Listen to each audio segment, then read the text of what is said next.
गं गणपते नमः। आप सभी का आपके अपने चैनल पर बहुत बहुत स्वागत है। आज इस वीडियो में हम गणेश जी और करवा चौथ माता की कथा सुनेंगे। उससे पहले आप सभी को करवा चौथ की हार्दिक शुभकामनाएं। माता रानी हम सभी का सुहाग और सौभाग्य बनाए रखें। हम सभी को सुख समृद्धि और सौभाग्य प्रदान करें। जय हो करवा माता की। गणेश जी की कहानी हर व्रत में पढ़ी जाती है। मान्यता है कि इसे पढ़ने या सुनने से पूजा का संपूर्ण फल प्राप्त हो जाता है। गणेश जी प्रथम पूजनीय हैं, इसीलिए करवा चौथ व्रत कथा से पहले गणेश जी की कहानी जरूर सुनें। तो आइए सुनते हैं गणेश जी की कहानी। पौराणिक कथा के अनुसार काफ़ी समय पहले की बात है। गांव में एक अंधी बुढ़िया रहती थी, जिसका एक लड़का और बहू थी। उसका परिवार गरीब था। बुढ़िया रोजाना गणेश जी की विधि विधान से पूजा किया करती थी। गणेश जी उस बुढ़िया की भक्ति से प्रसन्न हुए और एक दिन साक्षात उसके सम्मुख आकर कहते हैं कि मैं आपकी पूजा से प्रसन्न हूँ। जो वर मांगना है वो मांग लो। बुढ़िया ने कहा, मुझे मांगना नहीं आता, तो कैसे मांगूं और क्या मांगूं? तब गणेश जी बोले, अपने बहू बेटे से पूछकर मांग लो। तब बुढ़िया अपने पुत्र और बहू से पूछने गई तो बेटा बोला कि धन मांग लो और बहू ने कहा कि पोता मांग लो। तब बुढ़िया ने सोचा कि ये तो अपने अपने ही मतलब की बातें कर रहे हैं। फिर बुढ़िया ने पड़ोसियों से पूछा तो पड़ोसियों ने कहा, बुढ़िया तेरी थोड़ी सी जिंदगी बची है, तो तू क्यों मांगे धन और क्यों मांगे पोता? तू तो केवल अपने नेत्र मांग ले, जिससे तेरी बची हुई जिंदगी सुख से गुजरे। उस बुढ़िया ने बेटे बहू और पड़ोसियों की बातें सुनने के बाद घर में जाकर सोचा कि क्यों ना ऐसी चीज़ मांग लूँ जिससे बेटा बहू और मेरा सबका ही भला हो जाए।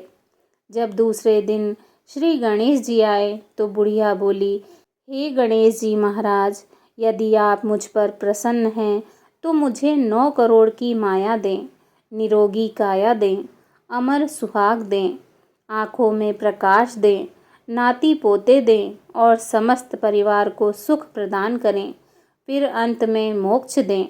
बुढ़िया की बात सुनकर गणेश जी बोले, तूने तो मुझे ठग लिया। खैर, जो कुछ तूने मांगा है वह सभी तुझे मिलेगा।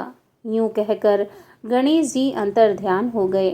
हे गणेश जी महाराज, जैसे बुढ़िया माँ को मांगे अनुसार सब कुछ दिया, वैसे ही हम सबको देना।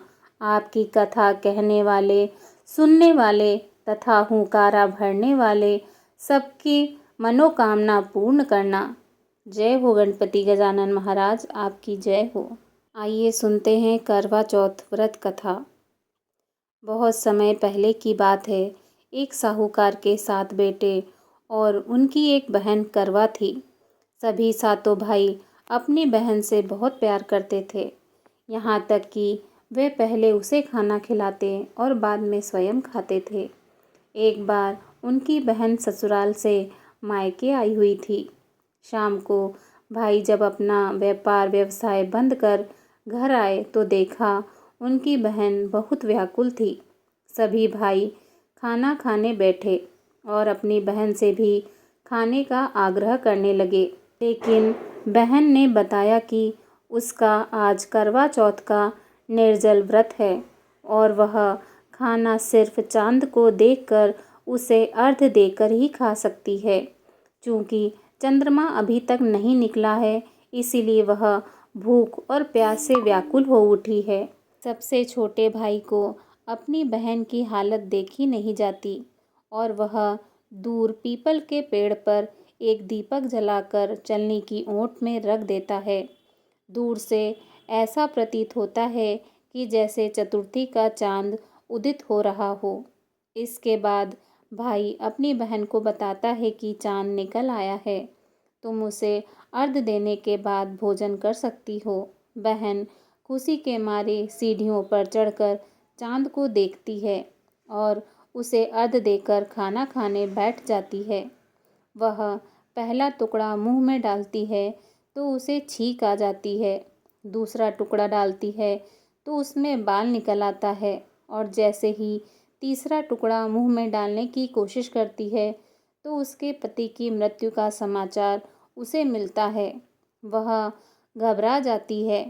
उसकी भाभी उसे सच्चाई से अवगत कराती है कि उसके साथ ऐसा क्यों हुआ। करवा चौथ का व्रत गलत तरीके से टूटने के कारण देवता उससे नाराज हो गए हैं और उन्होंने ऐसा किया है।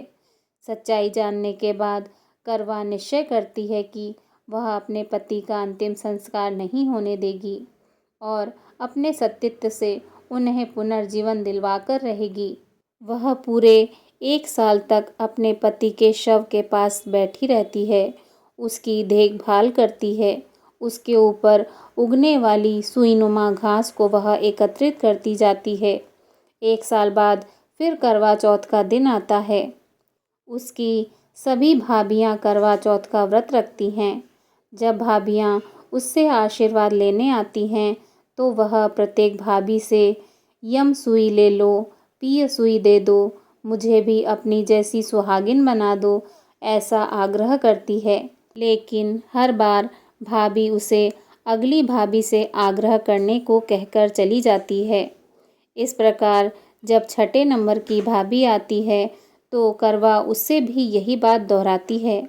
यह भाभी उसे बताती है चूँकि सबसे छोटे भाई की वजह से उसका व्रत टूटा था, अतः उसकी पत्नी में ही शक्ति है कि वह तुम्हारे पति को दोबारा जीवित कर सकती है। इसीलिए जब वह आए तो तुम उसे पकड़ लेना और जब तक वह तुम्हारे पति को जिंदा न कर दे उसे नहीं छोड़ना। ऐसा कहकर वह चली जाती है। सबसे अंत में छोटी भाभी आती है। करवा उनसे भी सुहागिन बनने का आग्रह करती है, लेकिन वह टाल मटोल करने लगती हैं। इसे देख करवा उन्हें जोर से पकड़ लेती है और अपने सुहाग को जिंदा करने के लिए कहती है। भाभी उससे छुड़ाने के लिए नोचती है, खसोटती है, लेकिन करवा नहीं छोड़ती। अंत में उसकी तपस्या को देख भाभी पसीज जाती है और अपनी छोटी अंगुली को चीरकर उसमें से अमृत पति के मुंह में डाल देती है। करवा का पति तुरंत श्री गणेश कहता हुआ उठ बैठता है।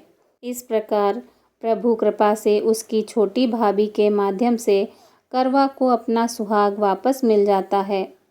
हे श्री गणेश, माँ गौरी, जिस प्रकार करवा को चिर सुहाग का वरदान आपसे मिला है वैसे ही सब सुहागिनों को मिले।